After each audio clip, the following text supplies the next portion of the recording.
Originally, the term red pill was only applied to male-female dynamics.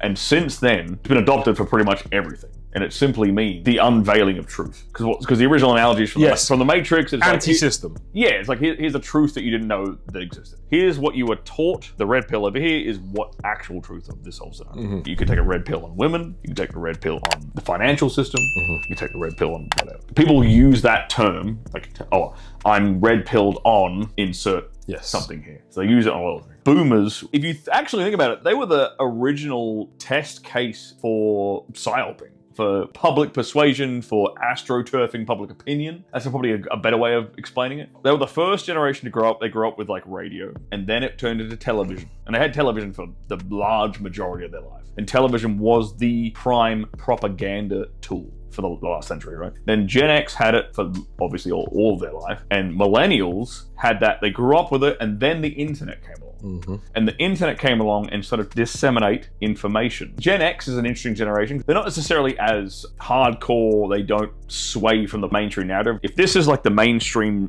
narrative opinion, it's so hard to get a boomer off. You're not fucking moving. You're not moving them. You're not right? moving. They're impenetrable. Exactly. Impenetrable. They're impenetrable. That the propaganda has sunk in so deep. But Gen X, they kind of don't care. And then millennial generation... confused. Well, because they got the internet. So we saw that dissemination of information. So we're the first generation that became skeptical of things. It's game theory, right? There's always going to be a sneaky fucker who will accept less than us. There's always a stratification of male competency, right? There's the guys who are high achievers, and then there's everyone else. It's always a Pareto distribution, 80-20. So you're always going to have a majority of guys who are not as competent, who are not as attractive, who don't have as much status or whatever, who do have a lack of abundance, who will accept subpar standards from a woman to engage in a relationship with them. So kind of like, that's the dam. Holding back degeneracy is like the minimum standard for the lowest tier of men. That's actually what stops degeneracy. If we went back, 1918, the lowest tier of man in society, what was the standard he held for a woman? That would hoflation, that would probably be significantly higher than what the average man today, not the lowest tier, but the average man today would have for a woman. The thing we need to analyze isn't what we would even care about. It's what that average or the lowest tier of man in society is willing to tolerate, because that is what is going to dictate women's behavior. I can have a certain standard for myself and what I accept into my life, and I think every guy should have standards in general for what the kind of women they allow into their life. And that is different from looking at women in society as a whole and seeing a trend and critiquing that trend. I think a lot of red pill podcasts do the latter, but in their personal life, they hold women to a specific standard, and they will allow or not allow those women to come into their life. The women that they're talking about in the general sense, they're critiquing. There's a subset of guys online who are like, I'm not going to date a girl because they're not the perfect virgin trad wife or whatever like that. And it's like, okay, I think that the categories you might have just described, like there's the women and then there's ladies, the ladies and then there's other women. I agree with the critique that there are a lot of women who are maybe damaged or maybe have compromised values. There's the hoflation concept. You're familiar with the hoflation concept? Okay, yeah. So we live in a society with a lot of women who would not measure up to our grandmothers. Let's just say that, right? Fair, right? I think that is a true statement.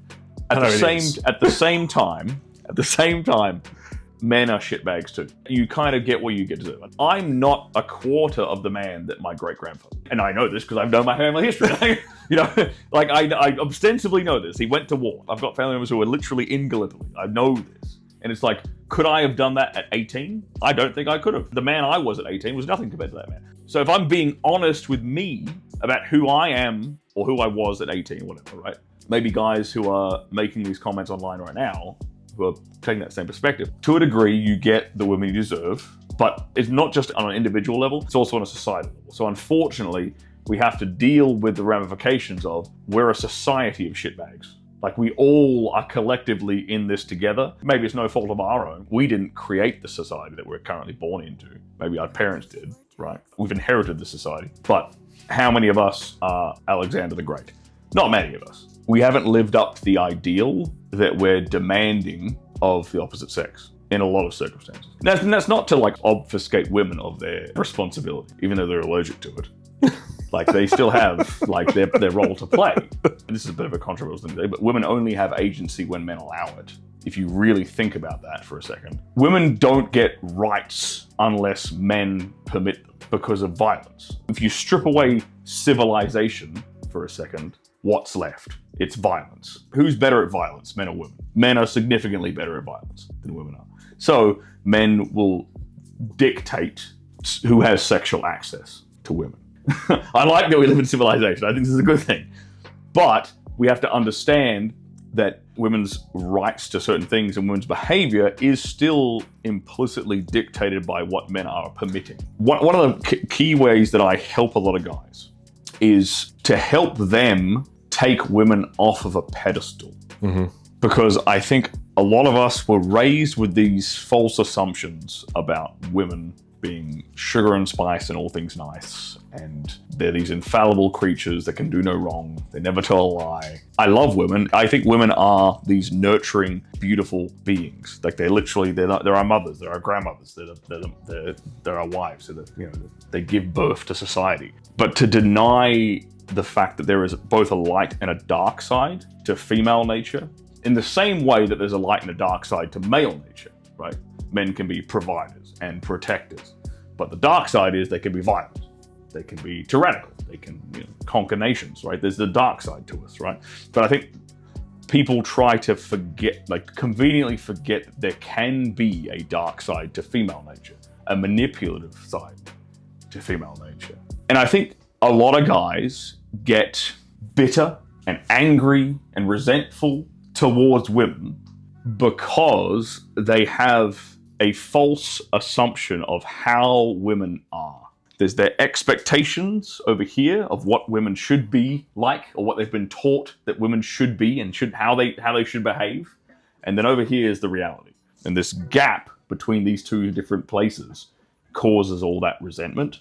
And this is when you get guys on the internet who spurg out and are women-hating and misogynist. I mean, I get called misogynist, but they're the real misogynists. I'm a fake one. They're the real misogynists. They have this very visceral hatred towards women in a lot of ways. A lot of these guys are my fans, my clients, whatever. I just wish that people could understand that your frustrations towards women are purely because you have a false understanding of female nature. That's my philosophy around how we fix that.